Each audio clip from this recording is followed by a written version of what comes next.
Ma'amad Har Sinai, the revelation at Sinai, which we will read on Shavuot, is very similar to a wedding ceremony between a bride and a groom. Before the wedding, the bride and sometimes the groom immerse in the mikveh, and sometimes they fast as well. These help them prepare spiritually to be in the moment.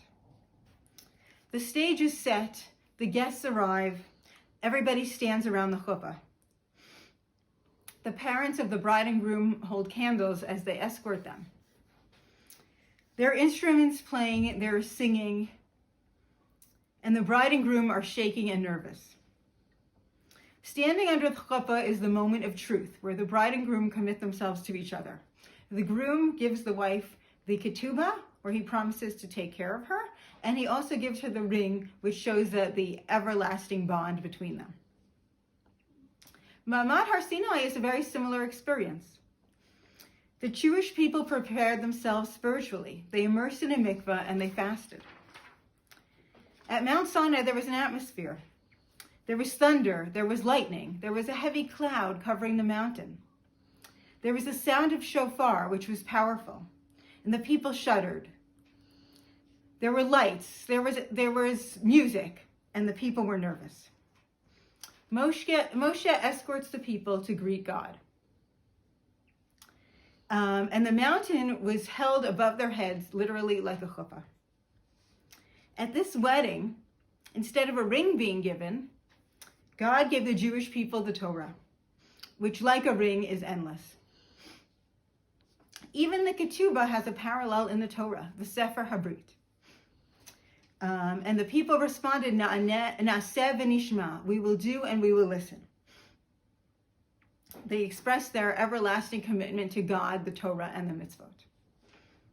Every Jewish wedding, Ashkenazi, Sephardi, large, small, they all have something in common, which is the similarity to the moment of Ma'amad Har Sinai, of the revelation at Sinai. As the Jewish people committed themselves to God at Sinai, the bride and groom commit themselves to each other. After the first luchot were broken, Moshe ascended Mount Sinai once again and received the second set of luchot. This time was different. There was no thunder, there was no lightning. Although this revelation was far simpler, this is what lasted. The second set of luchot were never destroyed. This reminds us of the simple weddings that have been taking place the last few weeks, where the crowds were not able to gather, and therefore very small weddings took place in backyards and on street corners. And although there wasn't the fancy, luxurious atmosphere, the spirituality was there.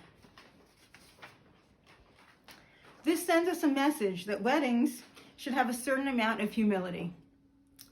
The breaking of the glass under the chuppah evokes Moshe breaking the tablets and reminds us just how fragile the relationship could be. On Shavuot, when we read the Aseret HaDibrot, we will be simulating the moment at Sinai. And when we witness a wedding ceremony, that moment of Sinai is reenacted once again. Chag Shavuot Sameach.